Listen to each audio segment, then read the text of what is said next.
Isang araw, may isang babaeng estudyante na naglalakad patungo sa kanyang silid-aralan.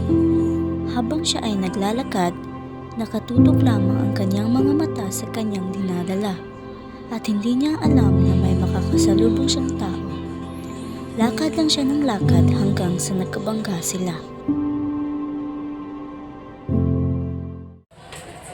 Sorry din po, hindi rin kita makita. Dito ka ba nag-aaral? Opo ba? Transfer kasi ako. Pwede bang mag-ibigyan sa'yo? Siyempre naman po, ka po bang grade at ano po? Grade 10, salita na ba ako? Doon din na po niyo, classmate na kita. Ano ba pangalan mo? Ako po pala si Arian Paninyan. Ako po si Aran Rasha. Halika, sabay na lang tayo. Sige. Pumunta na si Aryan at Aaron sa kanilang silid-aralan.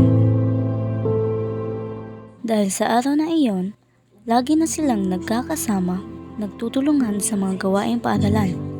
Ngunit dumating ang isang panahon na ay Okay.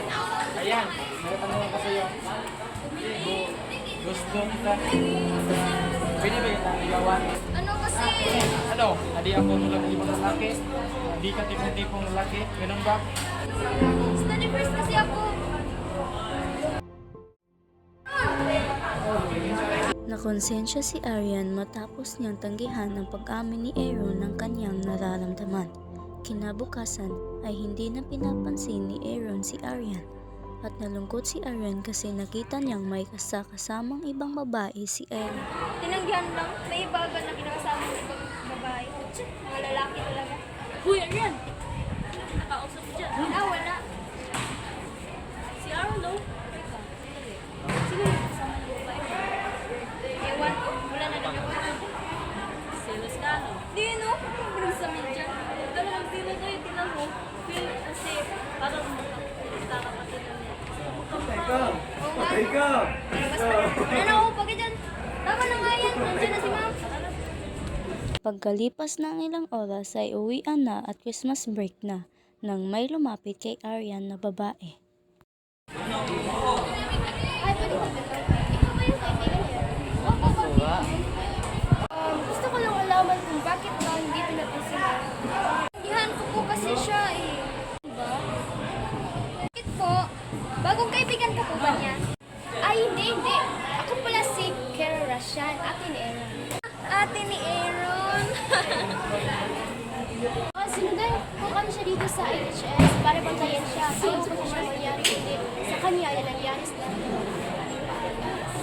ano po nangyari? Hindi niya pala na-kwento sa kanya.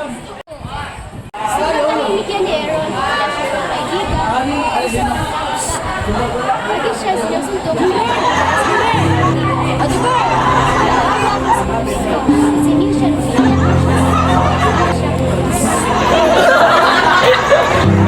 umaasa ko na nagkakaroon siya ng kaibigan. Nakiisa. Huwag po kayo mag-alala. Kaibigan ko ako ni Aaron. Siguraduhan ko ba sa inyo na magkakayas kami? Araw na ng Kapaskuhan at gumala si Aryan sa plaza. At nang nakita niya si Aaron sa may tabing dagat, ay pinuntahan agad ni Aryan si Aaron upang ayusin ang lahat.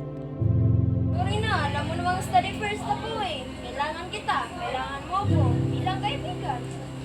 May sasabihin ako sa'yo at ikaw lang ang makakala nito. Ngayon, Ito ang pinag-usapan yun ng ate ko. Dahil sa nangyari sa akin, nung sinuntok sa akin, hindi ko na nakala na mag-uwi pala yun ng sakit. ano? Oo, nakasakit ako sa cancer sa puso at naalala ko na nung sinabi ng doktor na last day ko na ngayon sa December 24. Number 24? Ngayon? Hindi ako naniniwala sa iyo. Aaron, please. Huwag kang magbiro ng ganyan. Please, pumapayag na ako, naligawan mo ako. Huwag ka lang magbiro ng ganyan. Hindi ako nagbibiro. Sobrang saya ko na nakilala kita kaya promise mo sa akin sa pagkawala ko ngayon, isipin mo na lang na ako ay maniligaw mo na at hindi na duwag at malakas na. Aaron, sorry. Sorry kasi wala akong magagawa na baguhin ang kalagayan mo ngayon. Maligayang Pasko. Paalam.